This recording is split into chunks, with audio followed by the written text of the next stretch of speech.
प्रिय मित्रों, आप सभी का school of geography and GS channel पर स्वागत है।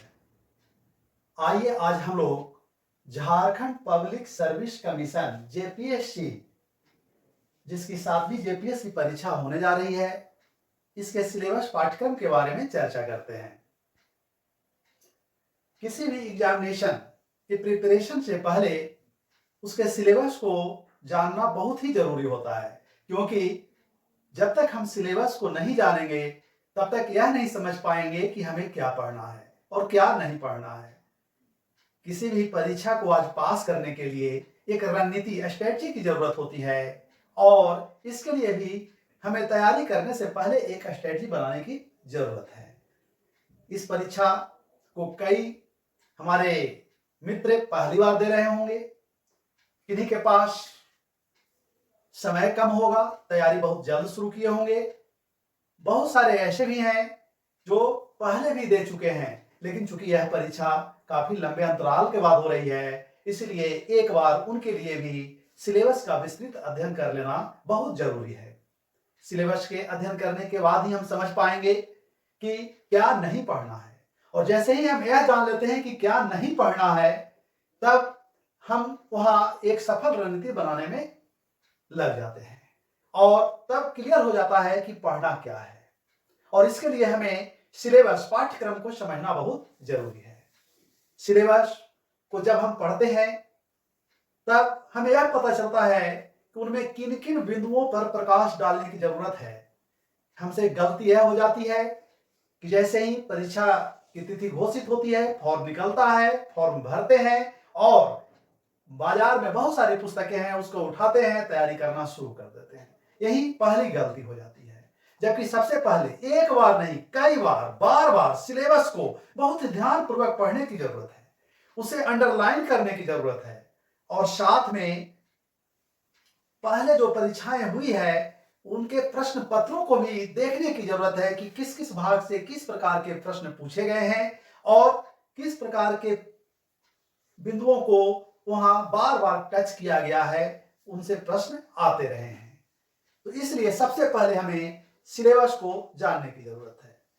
ये बहुत ही सौभाग्य की बात है कि जेपीएससी ने अपने सिलेबस को काफी खोल दिया है, टुकड़ों में बांट दिया है और साथ में यह भी क्लियर कर दिया है कि किस भाग से कितने अंक के प्रश्न पूछे जाएंगे।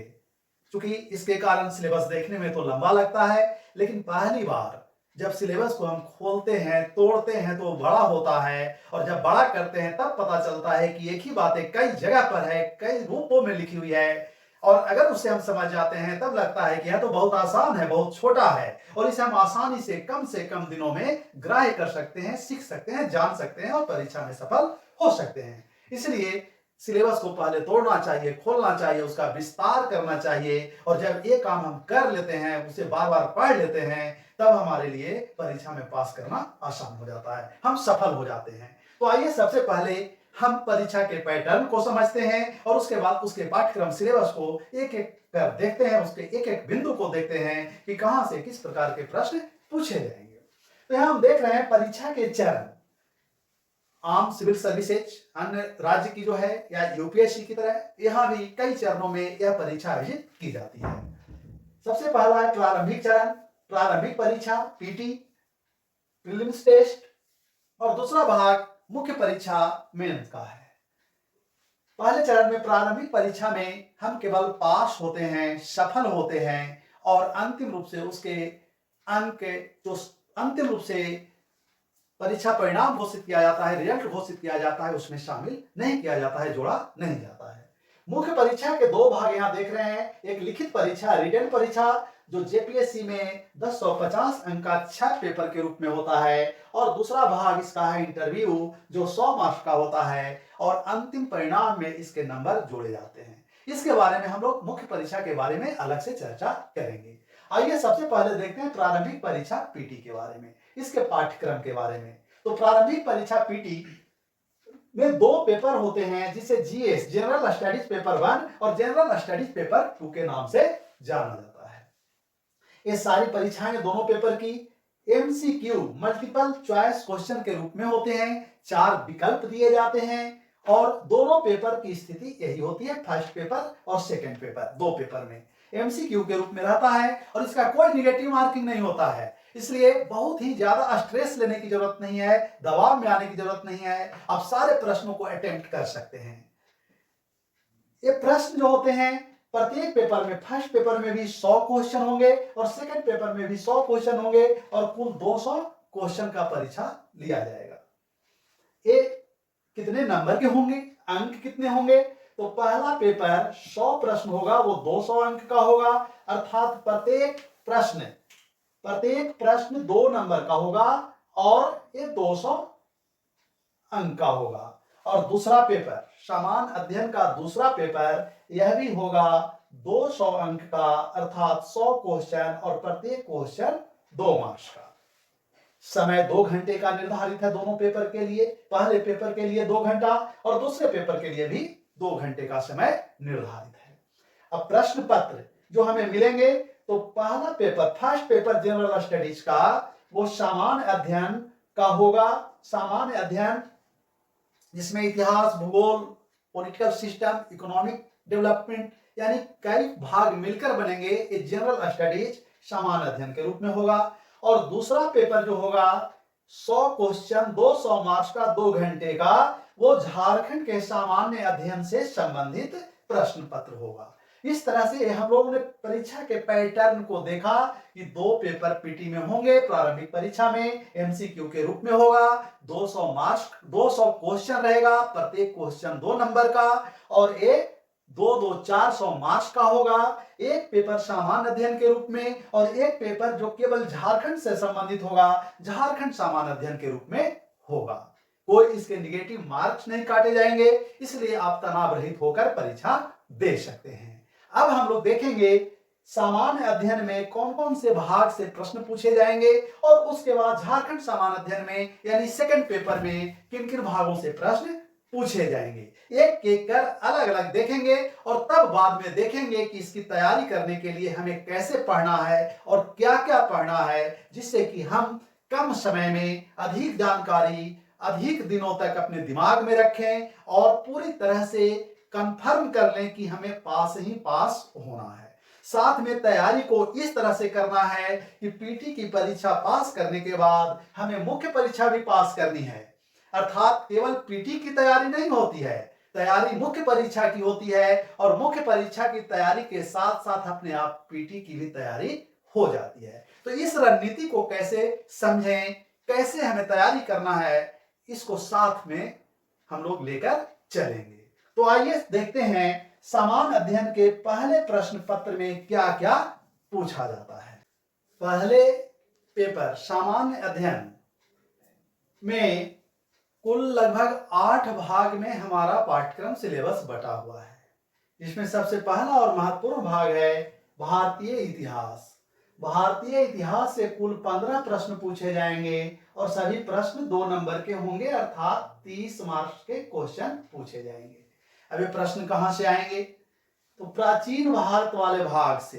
जैसा कि हम जानते हैं भारत का इतिहास 3 भागों में विभाजित है, प्राचीन भारत, मध्यकालीन भारत और आधुनिक भारत। तो प्राचीन भारत से 5 प्रश्न, मध्यकालीन भारत से 5 प्रश्न और आधुनिक भारत से 5 प्रश्न पूछे जाएंगे। अब ये प्रश्न किस तरह के होंगे? तो प्राचीन भारत में हमें ध्यान देना होगा इतिहास के सोर्सेज पर, स्रोत पर। सोर्सेज के बारे में जानेंगे, जैसे पुरातात्विक स्रोत, साहित्यिक स्रोत, किस वंश के जानने के क्या क्या हैं। अगर सोर्स को समझ लेंगे तो हम प्रश्न को आसानी से बना सकते हैं। फिर ऐतिहासिक मानचित्रावली के सहारे हम इसका अध्ययन करेंगे, यानी एक हिस्टोरिकल एटलस रखेंगे और उसके सहायता से हम अगर अध्ययन करेंगे तो चीजें बहुत लंबे समय तक दिमाग में याद रहेगी। और साथ ही साथ कला एवं संस्कृति का भाग, जैसे जैन धर्म, बौद्ध धर्म, प्राचीन भारतीय कला, मंदिर कला के अलग अलग भाग होते हैं। तो कला एवं संस्कृति पर फोकस करेंगे, हमारा प्रश्न पकड़ा जाएगा। उसी तरह से मध्यकाल में भी कला एवं संस्कृति, जो राजनीतिक इतिहास तो है ही, साथ में उस समय के वास्तुकला, भक्ति आंदोलन, सूफी आंदोलन, इन चीजों पर अगर हम फोकस करेंगे तो हमारे प्रश्न सब पकड़ा जाएंगे। जिसको कहते हैं ना सीधे लड़ जाना, तो वो प्रश्न वहीं से लड़ जाएंगे। और आधुनिक भारत, आधुनिक भारत में थोड़ा हमें ज्यादा फोकस करना होगा। अगर 5 में पांचों बनाना है तब स्वतंत्रता संग्राम से नेशनल मूवमेंट से। और एक चीज और ध्यान दीजिएगा कि अगर जब हम यहाँ इतिहास पढ़ रहे हैं सारे भाग में या भूगोल के पाठ को पढ़ रहे हैं तो एक पेपर मेरा पूरा का पूरा जो सेकंड पेपर है वो झारखंड है, झारखंड के बारे में है। तो जब हम इतिहास पढ़ेंगे, भूगोल पढ़ेंगे तो झारखंड के चीजों को यहाँ रेखांकित करते चले जाएंगे कि झारखंड में इतिहास में कौन कौन सी घटनाएं घटी, इन घटनाओं का क्या महत्व है, उसकी कला और संस्कृति का क्या महत्व है। उस तरह से भूगोल और अन्य चीजों में भी देखते जाएंगे तो सेकंड पेपर की तैयारी भी मेरी आसान होती चली जाएगी। इसके बाद है दूसरा पार्ट भारत का भूगोल। इससे 10 प्रश्न रहेगा और 10 प्रश्न अर्थात 20 मार्क्स का। और इसमें सामान्य भूगोल जिसका कोई सिलेबस नहीं होता है, भारत की स्थिति के बारे में, आकार के बारे में। और यही झारखंड का भूगोल सेकंड पेपर में पढ़ना है तो अगर भारत के भूगोल में झारखंड को समझते चले जाएंगे तो हमारा काम बहुत आसान हो जाएगा। सामान्य भूगोल, उसके बाद भारत का भौतिक भूगोल जिसमें पर्वत, पठार, मैदान। और जब पठार पढ़ेंगे सामान्य भूगोल में भारत का तो हम छोटा नागपुर पठार का अध्ययन भी इस तरह से करेंगे कि सेकंड पेपर के भी अधिकतर प्रश्न भूगोल वाले झारखंड के भाग वाले बना सके। तो इस तरह से एक रणनीति की जरूरत होती है, स्ट्रेटजी बनाने की जरूरत होती है कि कहां पढ़ें, किन चीजों को पढ़ें और एक बार कैसे पढ़ें कि कई जगहों पर हम सिलेबस को कवर करते चले जाएं। इसीलिए बार बार कह रहे हैं कि सिलेबस को एक बार नहीं कई बार पढ़ने की जरूरत होती है, तभी हमारी तैयारी शुरू होगी। भौतिक भूगोल के बाद आर्थिक भूगोल। आर्थिक भूगोल अर्थात कृषि, उद्योग आदि के बारे में, खनिज के बारे में। और सेकंड पेपर में उद्योग और खनिज विशेष रूप से पढ़ना है। तो इस तरह से अगर हम सिलेबस को एकदम सूक्ष्म दृष्टिकोण से देखें तो हमारा सिलेबस बहुत बड़ा होता है लेकिन कई जगहों पर चीजें एक साथ हो जाती है। अर्थात टुकड़ों में जब हम बांट कर देखते हैं तो समस्या के रूप में लगता है और जब उसे समग्रता के रूप में लाते हैं तो वह समाधान के रूप में दिखाई देता है और समाधान ही मेरा रिजल्ट है। आर्थिक भूगोल। उसके बाद है सामाजिक एवं जनसंख्या संबंधी भूगोल यानी पॉपुलेशन से संबंधित 2 प्रश्न रहेंगे। तो ये अलग अलग मार्क्स डिवाइड कर दिया गया है विषय के अंदर भी। ये हमारे लिए बहुत ही अच्छी बात है कि कहां कहां से कितने अंक के प्रश्न आएंगे। अब इसके बाद तीसरा भाग है भारतीय राजनीति एवं शासन। भारतीय राजनीति एवं शासन में 10 प्रश्न होंगे जो 20 मार्क्स के होंगे। अब इसमें सबसे महत्वपूर्ण है हमारा भारत का संविधान, भारतीय संविधान। 4 प्रश्न होंगे और संविधान के बारे में ऐसे भी जानना बहुत जरूरी है क्योंकि मुख्य परीक्षा में काम आएगा। संविधान में ही झारखंड को समझेंगे और झारखंड से संबंधित सेकंड पेपर में प्रश्न आएंगे। लोक प्रशासन एवं सुशासन से 4 प्रश्न 8 मार्क्स का। और विकेंद्रीकरण यानी पंचायत, पंचायती राज व्यवस्था और नगर पालिका से भी 2 प्रश्न हैं जिसमें सामान्यतः एक एक प्रश्न आएंगे। अब यह भाग पूरी तरह से जब हम पढ़ेंगे तो झारखंड के संदर्भ में भी पढ़ते चले जाएंगे। जैसे भारतीय संविधान जब पढ़ेंगे तो राज्यसभा पढ़ेंगे, लोकसभा पढ़ेंगे। राज्यसभा में कितने सदस्य हैं, झारखंड से कितने हैं, झारखंड में विधानसभा में कितने सदस्य हैं, यानी पूरे के पूरे जब पॉलिटिकल सिस्टम को देखेंगे तो झारखंड के संदर्भ में भी देख लेंगे और वहां से कई प्रश्न हम बनाने में सफल हो जाएंगे। तो समान अध्ययन के चौथे भाग आर्थिक एवं सतत विकास के रूप में है। इसमें 10 क्वेश्चन होंगे और 2 मार्क्स का अर्थात 20 मार्क्स का। ये अर्थव्यवस्था का पार्ट है जिसमें भारतीय अर्थव्यवस्था की विशेषताएं, इससे संबंधित 4 प्रश्न होंगे। विशेषताएं जो परंपरागत विशेषताएं रही है, जैसे भारतीय अर्थव्यवस्था मिश्रित अर्थव्यवस्था है, विकासशील अर्थव्यवस्था है और बाद में 90 के दशक के बाद शुरू होता है उदारीकरण, निजीकरण, वैश्वीकरण और कई प्रकार की विशेषताएं इसमें शामिल होती है। बाजार का नियंत्रण बढ़ता है, सरकार का नियंत्रण ढीला होता है। तो ये कुछ मूलभूत विशेषताएं हैं अर्थव्यवस्था की, इससे संबंधित प्रश्न होंगे। उसके बाद है सतत विकास और आर्थिक मुद्दे। बहुत सारे आर्थिक इशूज, इकोनॉमिक इशूज है, आर्थिक मुद्दे हैं, और सस्टेनेबल डेवलपमेंट से जुड़ा हुआ, यानी जो हम आर्थिक विकास करते हैं उसमें संसाधन का जो उपयोग करते हैं, वो संसाधन का उपयोग अनुकूलतम हो रहा है, नहीं हो रहा है, अर्थात सतत विकास के बारे में जानना है। सतत विकास एक अपने आप में बहुत बड़ा टॉपिक है, तो उसके महत्वपूर्ण बिंदुओं को कि इसकी अवधारणा कैसे आई, कब आई, रियो डी जेनेरियो सम्मेलन, पृथ्वी सम्मेलन 1992 में कैसे इसकी शुरुआत होती है, फिर ये सतत विकास का गोल निर्धारित है, गोल 17 गोल निर्धारित है, 17 गोल है, वो 2030 तक कैसे पूरा करना है। तो आर्थिक मुद्दे जो देश के अंदर हैं और वो सतत विकास से कैसे जुड़ेंगे, इससे संबंधित प्रश्न होंगे 4 प्रश्न। और आर्थिक सुधार एवं वैश्विक मुद्दे, आर्थिक सुधार के लिए क्या क्या नीतियां अपनाई गई, औद्योगिक नीति आई, आर्थिक सुधार के लिए बहुत सारे प्रयास किए गए, औद्योगिक विकास के लिए प्रयास किए गए हैं, स्पेशल इकोनॉमिक जोन की शुरुआत की गई, यानी इस तरह की कई आर्थिक सुधार के कार्य किए गए, नीतियां लागू की गई। और वैश्विक मुद्दे यानी भारत की अर्थव्यवस्था और विश्व की अर्थव्यवस्था में सामंजस्य स्थापित करने के लिए भी बहुत सारे मुद्दे हुए। तो इन चीजों के बारे में प्रश्न पूछे जाएंगे, और ये 2 प्रश्न होगा 4 मार्क्स का। अगला भाग है 5वां भाग, विज्ञान एवं तकनीक, साइंस एंड टेक्नोलॉजी, बहुत ही महत्वपूर्ण है, 15 नंबर का है, 15 क्वेश्चन है, 30 नंबर का है, 2 नंबर का, 30 नंबर का। देखिएगा, अगर ध्यान से देखिएगा तो 3 ही भाग सिलेबस में ऐसा है, भारतीय इतिहास, विज्ञान एवं तकनीक, science and technology, current affairs, समसामयिकी जो आगे देखेंगे, और विविध करके है, बहुत सारे चीज इसमें शामिल हैं, 15-15 क्वेश्चन वाले भाग हैं। तो ये बहुत ही महत्वपूर्ण है। और इसमें सामान्य विज्ञान से 6 प्रश्न होंगे, सामान्य विज्ञान यानी फिजिक्स, केमिस्ट्री और बायोलॉजी से संबंधित 6 प्रश्न होंगे। और ये सामान्य विज्ञान है, दिन प्रतिदिन का विज्ञान जो हमारे जीवन से जुड़ा हुआ है, अर्थात विज्ञान के सिद्धांतों का हमारे जीवन से क्या संबंध है, ऐसे प्रश्न पूछे जाएंगे। जैसे अगर आंधी तूफान आता है तो छप्पर क्यों उड़ जाता है, कौन सा सिद्धांत काम करता है, हम देख रहे हैं।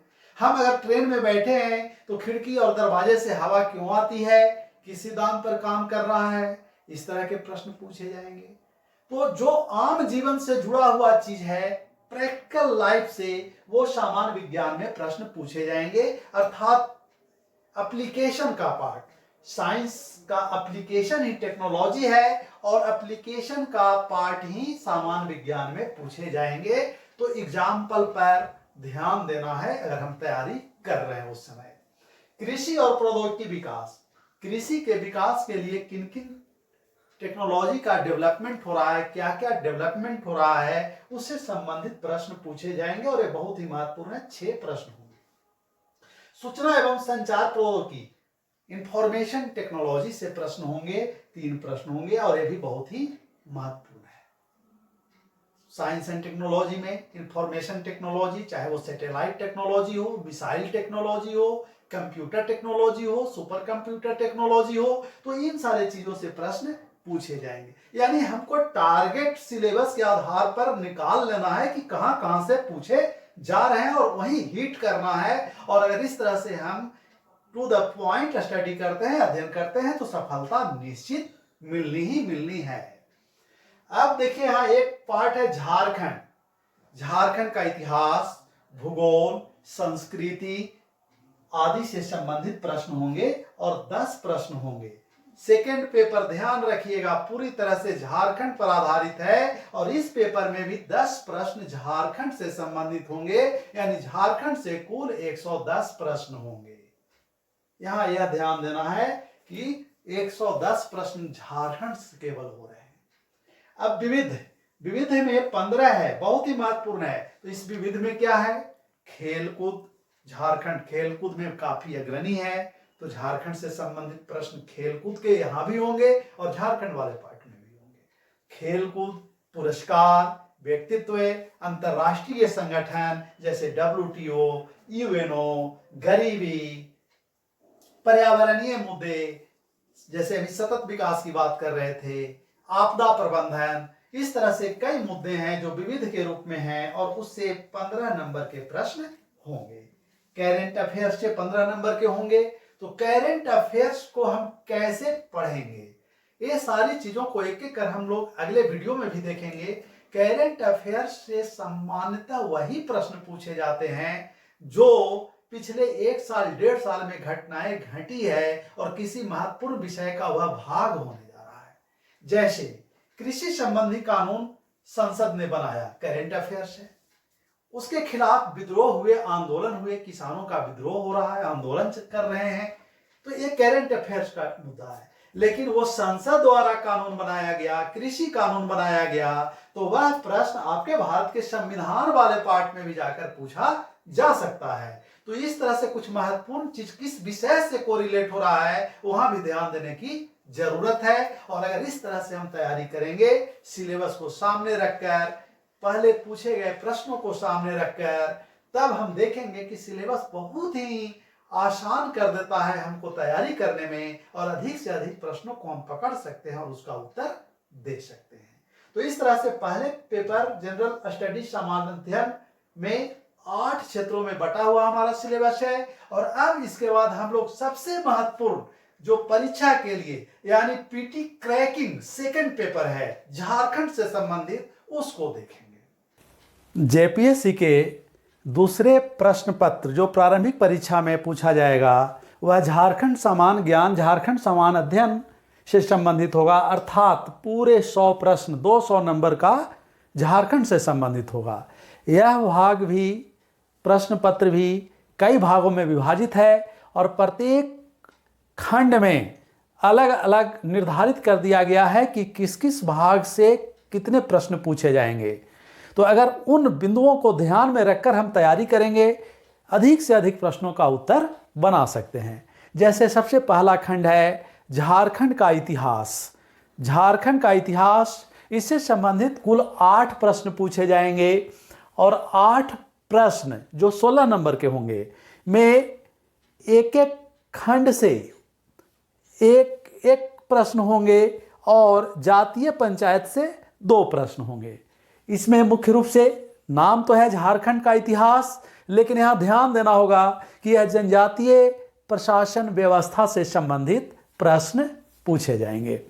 जैसे जनजातीय शासन व्यवस्था में मुंडा शासन व्यवस्था से 1 प्रश्न, नागवंशी शासन व्यवस्था से 1, पढ़ा पंचायत व्यवस्था से 1, मांझी व्यवस्था से 1, मुंडा मानकी से 1, ढोकलो सोहोर सो 1 और जातीय पंचायत जो झारखंड में है उससे 1 प्रश्न पूछे जाएंगे। अब यहाँ ध्यान यह देना होगा कि ये जो परंपरागत जनजातीय शासन व्यवस्था है, इस शासन व्यवस्था में कौन सी जनजाति से किसका संबंध है और उसकी महत्वपूर्ण विशेषताएं क्या है, इसको जान लेंगे, प्रश्न बन जाएगा। जैसे मुंडा शासन व्यवस्था मुंडा जनजाति से संबंधित है, उसी तरह से नागवंशी शासन व्यवस्था, नागवंशी शासन व्यवस्था झारखंड में सबसे लंबे समय तक नागवंशी शासकों का शासन रहा और ये लगभग जैसे 64 ईस्वी से ही मुंडा शासन व्यवस्था हस्तांतरित हुआ था नागवंशियों को और वह शासन व्यवस्था चलता रहा। तो उसकी विशेषताओं के बारे में पढ़ा। पंचायत ए मुंडा जनजाति और उरांव जनजाति की व्यवस्था है और इससे संबंधित प्रश्न पूछे जाएंगे, मुख्य रूप से मुंडा जनजाति से संबंधित है। उस तरह से मांझी शासन व्यवस्था जो संथाल जनजाति से संबंधित है, मुंडा मानकी हो जनजाति से, और इसी में एक है जो अलग से पूछ दिया जाता है विल्किंसन रूल के बारे में, ढोकलो सोहोर जो खड़िया जनजाति से संबंधित है। तो इस तरह से अगर हम माइन्यूटली ध्यान दे करके धीरे धीरे प्रश्नों को पढ़ते जाएं तो सिलेबस के आधार पर हम सारे प्रश्नों का उत्तर बनाते चले जाएंगे। अब दूसरा भाग है झारखंड आंदोलन।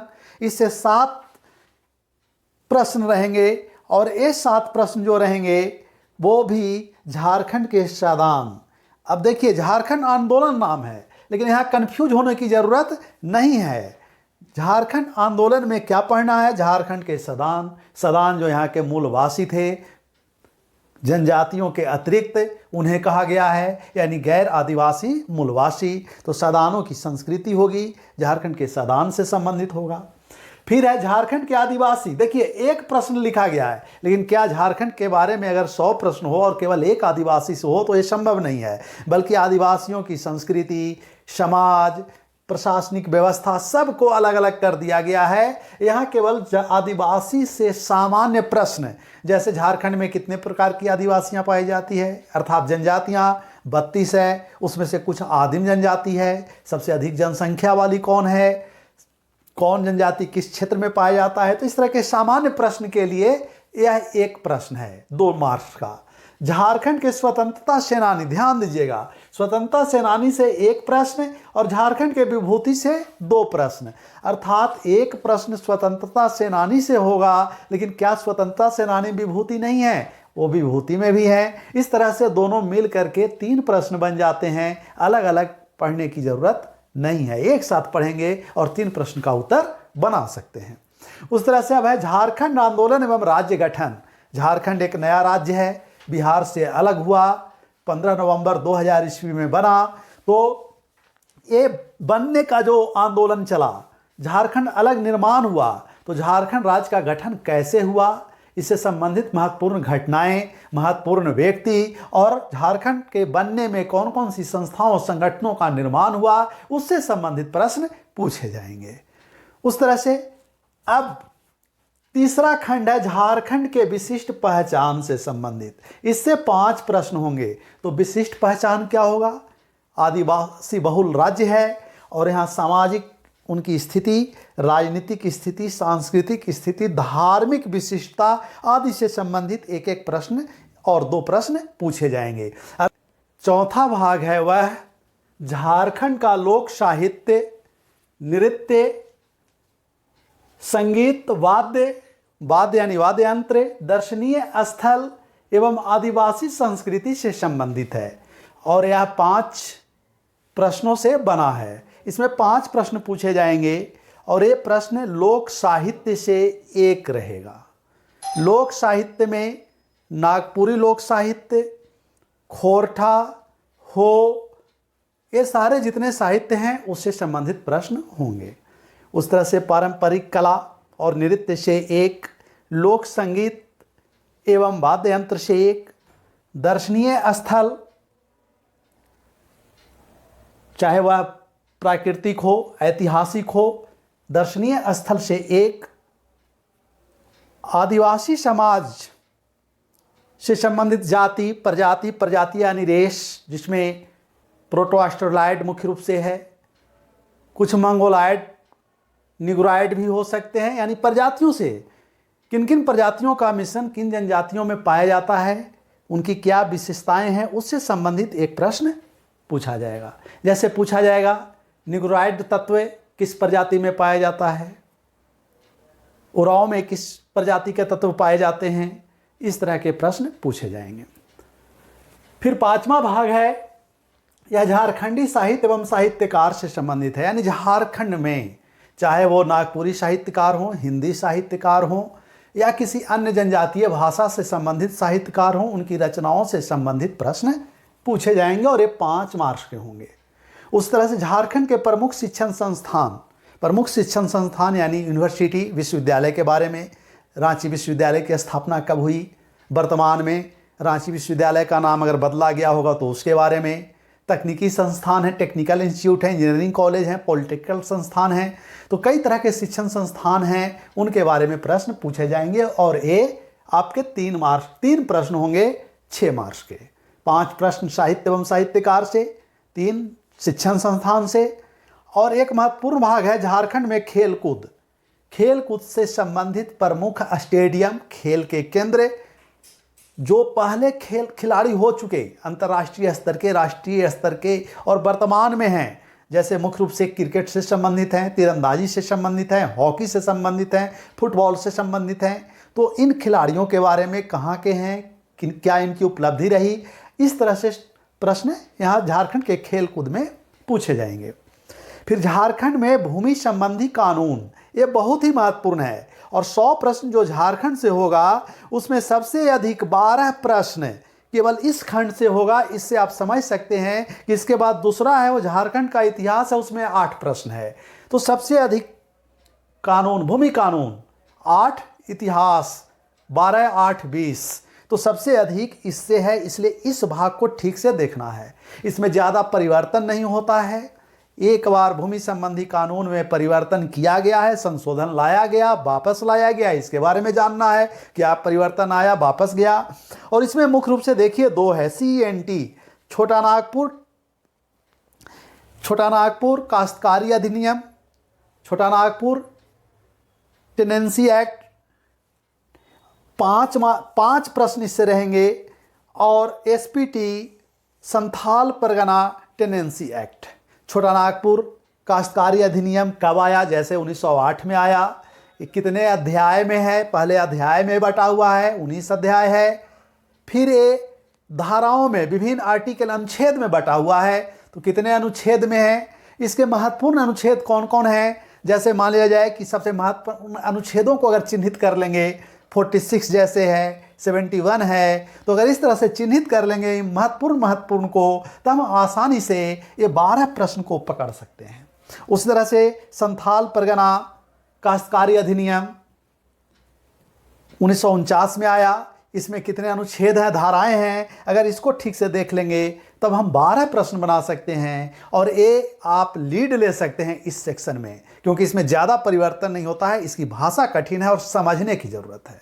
अब इन चीज़ों के लिए जो हम चर्चा कर रहे हैं, किन किन पुस्तकों को आप पढ़ेंगे, और ताकि आप आसानी से कॉन्सेप्ट, अवधारणा को ग्रहण कर सकते हैं और उसके आधार पर आप ऑब्जेक्टिव प्रश्न को आसानी से हल कर सकते हैं, तो उन पुस्तकों पर भी चर्चा करेंगे कि किस भाग के लिए कौन सी पुस्तक आपके लिए सबसे उपयोगी होगी, और समग्र रूप से कौन सी एक पुस्तक को आपको आधार बनाएं, ताकि आप झारखंड के परंपरागत जितने भी क्षेत्र हैं, संगीत, नृत्य, और साथ में ये नए समसामयिकी को भी देख सकते हैं, इन कानूनों को भी देख सकते हैं। इसकी चर्चा हम लोग आगे की वीडियो में करते चले जाएंगे।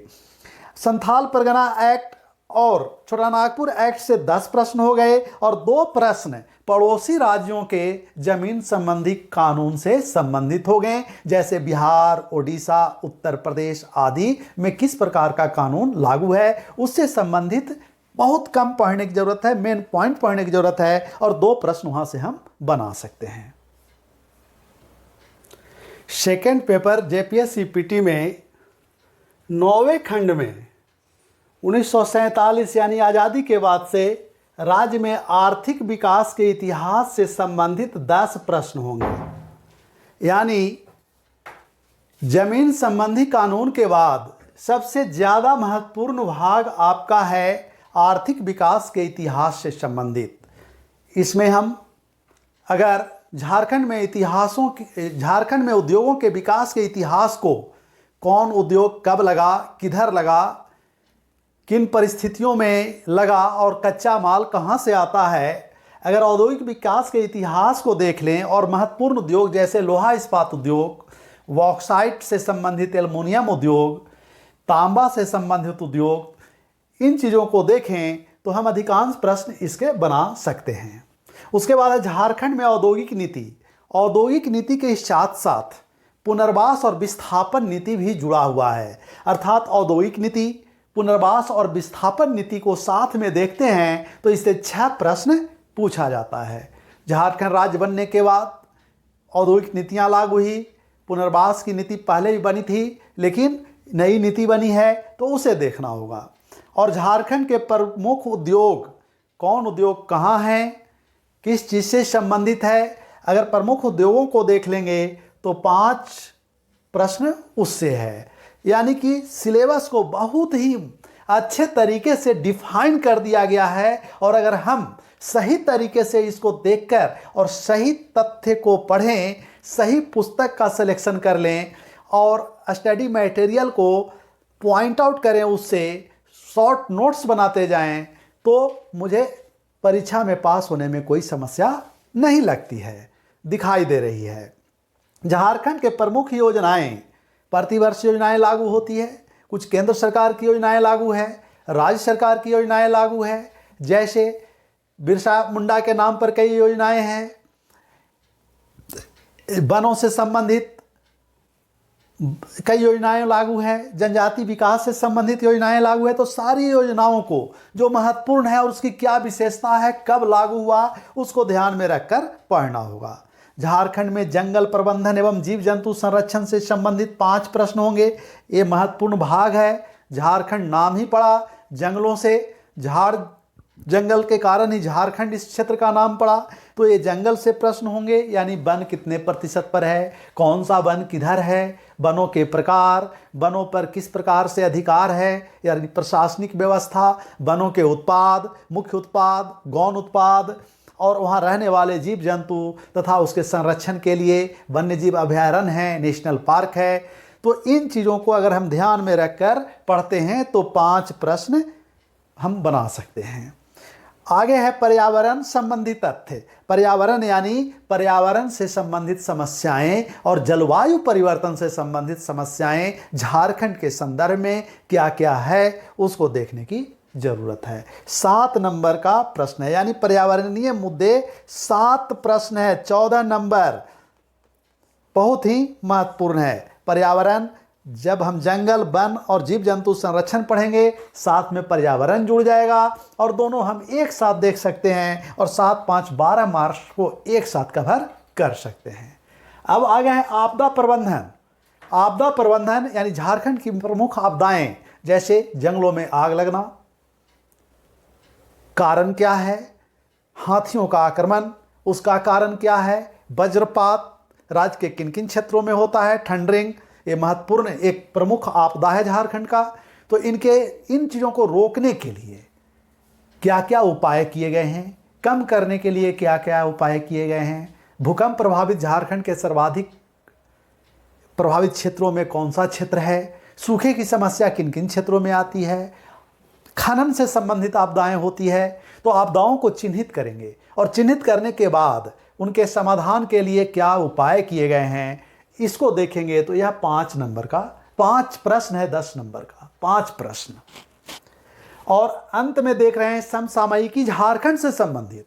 ये आपदा भी झारखंड से संबंधित है। समसामयिकी झारखंड का, झारखंड में पिछले 1 से 2 वर्षों के बीच घटने वाली घटनाओं का सार संकलन तैयार करेंगे, क्योंकि ये ऐसा क्षेत्र होता है समसामयिकी जहां बिना हम रेगुलर प्रैक्टिस के ठीक नहीं कर सकते हैं। हमारे मन में एक भ्रम होता है कि इसको अंतिम समय में पढ़ लेंगे, लेकिन करंट अफेयर्स अंतिम समय में तैयार नहीं होता है।